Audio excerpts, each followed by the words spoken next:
რეალურად საკმარისი დრო იყო ერთი თვე იმისათვის, რომ ეთოდირი ჩამოსულიყო საქართველოში, თუმცა ჩვენ გვესმის იმ გამოწვევების გათვალისწინებით, შეურაცხყოფა, ათასი უბედურება, რაც გამოიარა ეთოდირმა საქართველოში, რა თქმა უნდა მე მესმის, რომ მათ მესამეც მაღალი мотиваცია აქვს. ირაკლი კობახიძე ამტკიცებს, რომ ეუთო ოდირის სადამკვირვებლო მისიამ ოცნების მოწვევაზე უარი ბულინგის გამოთქვა.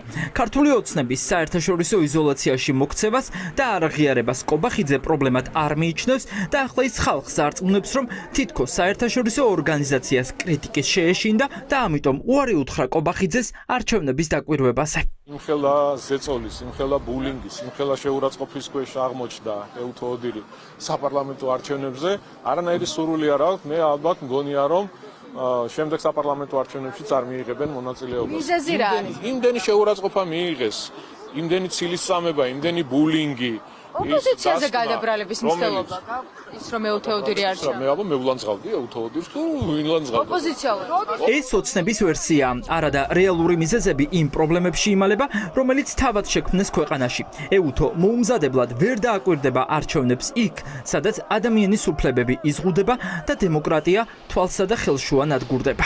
როდესაც ოდირი აგზავნის გარკვეულ მისიებს სხვადასხვა ქვეყანაში, სხვადასხვა ფორმატებს იყენებს ხოლმე. ისეთ ქვეყნებში, როგორც არის საქართველო, იქ ცდილობენ, რომ სრულყოფილი მისია გამოაგზავნონ, იმიტომ რომ მაღალი რისკები არსებობს და დაკვირვება საჭიროებს გაცილებით უფრო, ასე ვთქვათ, ფართომასშტაბიან მისიას და ასევე საფუძვლიან მეთოდოლოგიას. რაც შეეხება დემოკრატიულ ქვეყნებს, იქ როგორც წესი, მოკლევადიან მისიებს აგზავნიან. ფიქსირებული ვადა არ არსებობს თუ რა დროში უნდა მოხდეს ორგანიზაციის მოწვევა, თუმცა ბუნებრივია რომ ეს ვადა უნდა იყოს გონივრული და შემდგომ უკვე ორგანიზაცია თავად წვეთს არის თუ არა ობიექტურად შეძლებადი დაკვირვება. ნუ თავისთავად ყველა არჩევნები არის განსხვავებული გარკვეულწილად. ოპოზიცია ფიქრობს, რომ ოცნებაში ყველაფერი წინასწარ ჰქონდათ მოფიქრებული. ივანიშვილის გუნდში ახლაც კარგად იციან, რომ თუ ეუთოს დროულად მიმართავდნენ, ქვეყანაში მისიის გამოგზავნა პრობლემა არ იქნებოდა.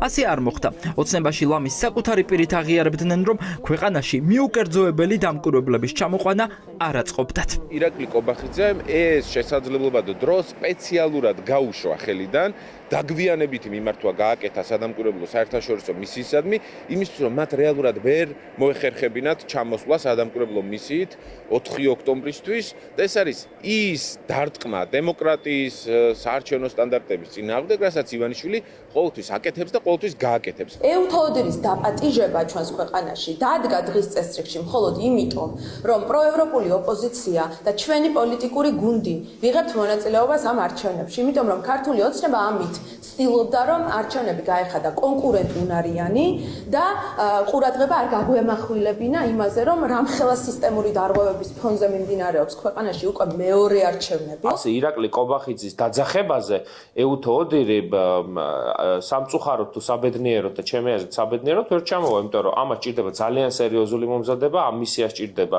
სერიოზული ნაბიჯების გადადგმა. ეუთო ოდირმა გასცა პასუხი რეჟიმის პრემიერს და ეს პასუხი იყო ის, რომ იმ ვადებში ვადებშიც ქართულმა ოცნებამ მიმართა სადამკვირვებლო მისიის გამოგზავნის შესახებ შეუძლებელი იყო ყოვლის მომცვლელი და სრულფასოვანი დაკვირვების წარმოება. მთელი სამთავრობო პროპაგანდა ახლა იმის მტკიცებაშია, რომ თითქოს ეუთო ოდირმა ოცნების წინააღმდეგ შეთქმულებაში მიიღო მონაწილეობა. ოცნებაში არგუმენტად ჩეხეთის არჩევნების მაგალითი მოყავთ, სადაც სადამკვირვებლო მისიის მისაწვევად ფორმალური წერილი ასევე ერთი თვით ადრე გაგზავნეს. თუმცა აქაც არის ერთი დეტალი, რომელიც როგორც ჩანს ქართულ ოცნებაში ან გამორჩათ, ან არ იმჩნევენ. მანამდე გაიგზავნა მოსაწვევი მაისამდე ჩეხეთის მთავრობის მხრიდან ჩამოვიდა საჭიროებათა შეფასების მისია, რომელმაც ივლისში დადო ანგარიში და იქ რეკომენდაცია გასცა, რომ არჩევნების შეფასების მისია გამოეგზავნათ ჩეხეთის საპარლამენტო არჩევნებისთვის.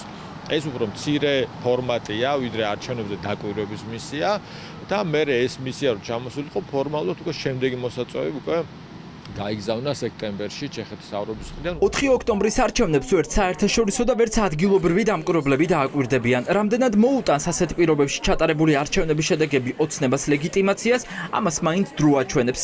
მანამდე კი ისიც ფაქტია, რომ ახლა ივანიშვილის პარტიას მხოლოდ ეთიოპიელი, ტუნისელი, იორდანელი და თურქი დამკვირვებლები ეიმედება. ისინი ვის სიტყვასაც ცივილურ სამყაროში ნაკლები წონა აქვს.